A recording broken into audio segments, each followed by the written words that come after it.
Salam, selamat pagi jemaat surya dikasih Tuhan Yesus Kristus. Kembali bertemu di pagi hari ini dalam racing renungan singkat.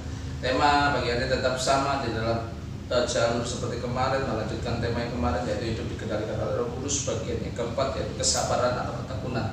Kesabaran atau ketekunan itu saling berhubungan dan merupakan satu kesamaan. Kita akan baca dalam Kolose 1 ayat ke-11. Dan dikuatkan dengan segala kekuatan oleh kuasa kemuliaannya untuk menanggung segala sesuatu dengan tekun dan sabar.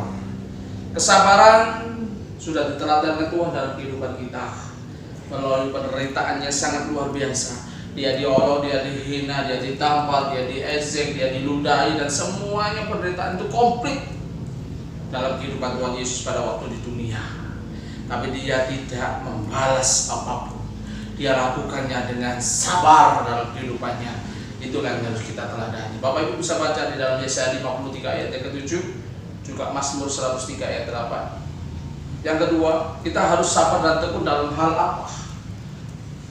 Sabar menanti pertolongan Tuhan. Yang pertama, Mazmur 37 ayat 7 sampai ke-8, begini bunyi firman Tuhan. Saya akan bacakan dalam penerjemahan lain.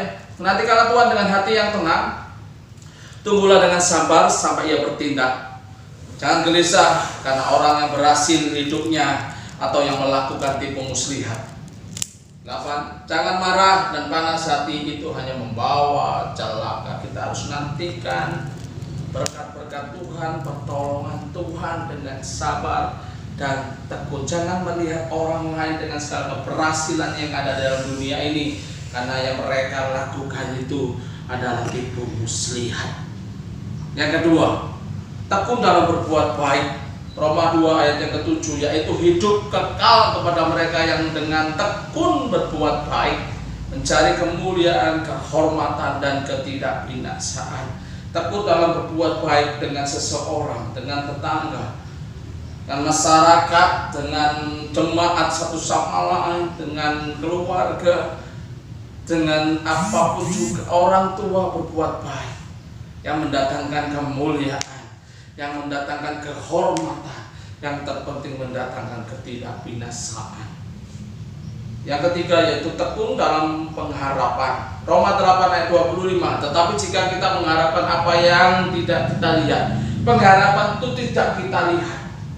Tetapi kalau yang kita lihat itu bukan pengharapan, itu namanya hasil karya. Tapi namanya pengharapan itu yang tidak kita lihat. Saya lanjutkan. Kita menantikannya dengan tekun. Pengharapan kita nantikan dengan tekun. Pengharapan kita seperti jangkar yang kuat. Kita lakukan dengan tekun, percaya Tuhan akan menolong kita. Keempat, sabar dalam kesesakan dan tekun dalam berdoa. Roma 12 ayat 12. Bersukacitalah dalam pengharapan, sabarlah dalam kesesakan. Kesesakan apa yang kita alami, penderitaan apa yang kita alami saat ini, ekonomi, pekerjaan, kebutuhan rumah tangga, kesesakan masalah apapun kita hadapi, pergumulan, dan bertekunlah dalam doa. Satu yang harus kita perbuat dalam kesesakan apapun, kita harus bertekun dalam doa. Bertekun dalam doa, berdoa terus. Berdoa terus, jangan jemu-jemu untuk tetap berdoa. Yang kelima, sabar pada semua orang. 1 Tesalonika 5, 14 dan 15. Kami juga menasihati kamu, saudara-saudara, tegurlah mereka yang hidup dengan tidak tertib, hiburlah mereka yang tawar hati, belalah mereka yang lemah, sabarlah terhadap semua orang. Perhatikanlah supaya jangan ada yang membalas jahat dengan jahat, tetapi usahalah senantiasa yang baik terhadap kamu masing-masing, terhadap semua orang. Orang dunia itu membalas jahat dengan yang jahat. Tidak akan pernah kita temukan orang di dunia itu membalas jahat dengan kebaikan. Tapi yang kita temukan, kita adalah anak-anak Tuhan. Kita membalas yang namanya kejahatan itu harus dengan kebaikan.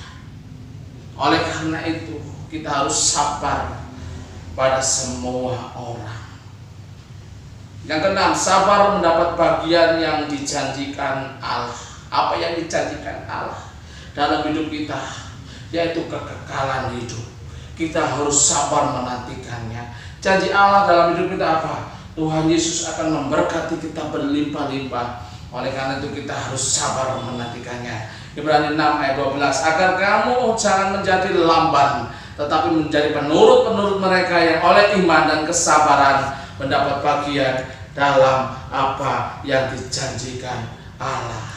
Kita harus sabar mendapat bagian yang dijanjikan Allah dalam kehidupan kita. Janji-janji Allah itu sangat luar biasa dalam hidup kita, sangat besar dan sangat banyak. Yang terutama Tuhan Yesus janjikan kita hidup dan kekal dan surga yang mulia. Oleh karena itu kita nantikan dengan sabar. Poin yang ketiga, mengapa kita harus sabar? Yang pertama, karena orang sabar disebut juga orang yang bijaksana. Amsal 14 ayat 17, siapa yang lekas naik jarah, tensinya dukur, berlaku bodoh, senengane ngamuk, ya tak? Firman Tuhan dalam Amsal berkata yaitu berlaku bodoh, tetapi orang yang bijaksana bersabar. Orang yang bijaksana itu sabar. Dibalik lagi, orang yang sabar itu adalah orang yang bijaksana. Yang kedua, karena kesabaran dapat mencegah kesalahan yang fatal. Pengkhotbah 10 ayat yang keempat, jika amarah penguasa menimpa engkau, janganlah meninggalkan tempatmu, karena kesabaran mencegah kesalahan-kesalahan yang besar. Orang yang sabar dalam bertindak itu mencegah dari masalah-masalah yang besar, kesalahan-kesalahan yang besar yang akan terjadi. Oleh karena itu segala perbuatan apa yang kita lakukan hari-hari ini perlu kita sabar supaya tidak ada kesalahan yang fatal dalam kehidupan kita. Yang ketiga, karena orang sabar membawa perdamaian. Amsal 15 ayat 18 dalam bis penerjemahan lain, orang yang cepat marah, ngamuan, menimbulkan pertengkaran. Orang yang sabar membawa perdamaian. Orang yang sabar itu membawa perdamaian. Jadilah kita ini orang-orang yang sabar membawa damai dalam dunia, dalam lingkungan kita, dalam keluarga kita, dalam semua yang kita perbuat. Kita menjadi orang yang sabar yang membawa perdamaian. Yang keempat yaitu orang yang sabar dapat menguasai diri. Amsal 16 ayat 32, orang yang sabar melebihi seorang pahlawan. Orang yang menguasai diri melebihi orang yang merebut kota.